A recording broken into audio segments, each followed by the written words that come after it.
पर सैयदना सिद्दीक अकबर को सिद्दीक कहा है ना, सिद्दीक अकबर को सिद्दीक कहा है। एक शख्स एक मसला पूछने के लिए आया इमाम जाफर सादिक से। इमाम जाफर सादिक कौन है पता है?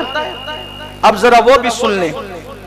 इमाम जाफर सादिक कौन है पता है? ये इमाम आजम के भी इमाम है। इमाम आजम जिसकी जूतियां सीधी करते हैं वो इमाम जाफर सादिक। हाँ, अगर आप बुरा नहीं माने इसलिए कि बात ये सच्ची है। आप कहेंगे हमारे इमाम को जूतियां सीधी करवा दी। हाँ, अहले बैत की अहले सुन्नत ऐसे ही ताजीम करती है और ये तौहीन नहीं है उनकी जूतियां सीधी करना। औरों के यहाँ झुकने से बहुत ज्यादा सिला मिलता है अहले बैत के यहाँ झुकने को। हाँ, और अब दूसरा तारुफ कराओ इमाम जाफर सादिक का। दूसरा तारुफ ये है कि वो बहलूल दाना जो 2-2 दिरहमों में जन्नत बेचा करता था वो मजजूब, वो भी जूतियां सीधी करते इमाम जाफर सादिक की। जिसकी जूती सीधी करने वाले लोग इतने बड़े हैं उसकी जूती कितनी अजीम होगी, और जिसकी जूती इतनी अजीम होगी उसके पैर कितने अजीम होंगे, और जिसके पैर इतने अजीम होंगे उसका सर कितना अजीम होगा। उस जात को कहते हैं जाफर सादिक जिसे कुदरत ने जन्नत बेचने का इख्तियार दिया। अब जब बहलूल जन्नत बेच सकता है उनका गुलाम, तो ये क्यों नहीं बेच सकते? मुझे बात है इमाम जाफर सादिक, अगला महीना उन्हीं का है। उनका भी महीना आएगा तो लोगों को बड़ी मिर्गी के मर्ज आते हैं। वो ये तो फुला करता है त्योहार के, तुम क्यों करते हो?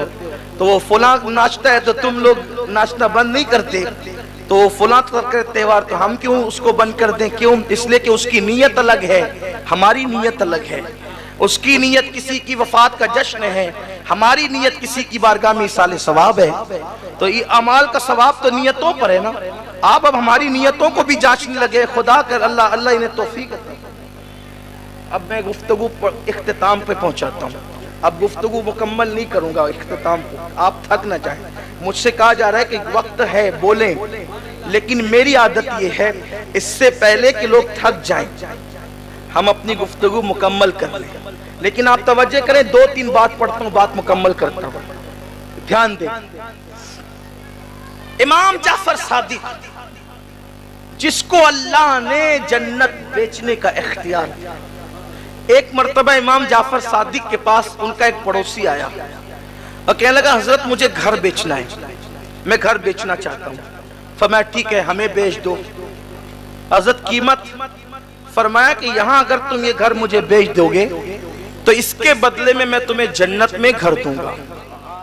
ये मालिक जन्नत की औलाद के लहजे हैं, हम तुम्हें जन्नत में घर दे देंगे। कहा हजरत, लेकिन उस दौर के लोग भी कितने सच्चे सुच्चे थे, अकीदे के अच्छे थे। उन्होंने कहा हजरत दस्तावेज तो तैयार करनी होगी ना, तो आप हमें लिख के दे दें, घर आपका हम लिख के देते, जन्नत हमारी आप लिख के दें। इमाम जाफर सादिक ने लिख दिया, हमने इससे घर लिया, उसके बदले में जन्नत दी।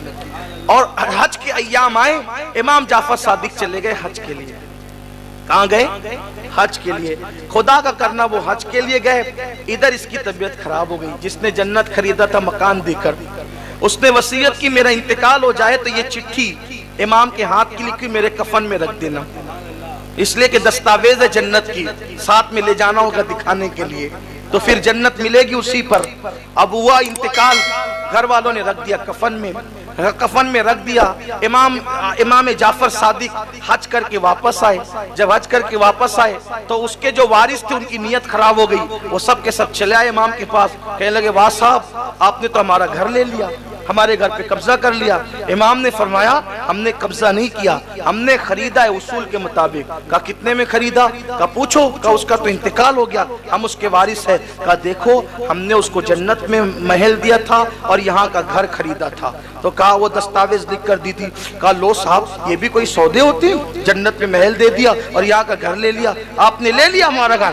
फरमाया इमाम जाफर सादिक ने सौदा तुमसे नहीं किया था, सौदा जिससे किया था अब जाकर उससे पूछो कि मैं सौदे में सच्चा हूं कि नहीं। कहा लो साहब ये भी कोई बात हुई, वो तो मर के कब्र में चला गया, हम उससे क्या पूछने जाए। फरमाया जाओ तो सही, जाओ तो सही। अल्लाह अकबर सीरत निगार लिखते, जब वो पहुंचे उसकी कब्र पर तो जो चिट्ठी उन्होंने अपने हाथ से उसके कफन में रखी थी वो चिट्ठी उस कब्र पर पड़ी पड़ी हुई थी। एक तरफ इमाम जाफर सादिक की तहरीर थी और दूसरी तरफ उसकी तहरीर थी कि इमाम ने जो वादा किया था उस वादे के मुताबिक मुझे जन्नत में महल मिल चुका।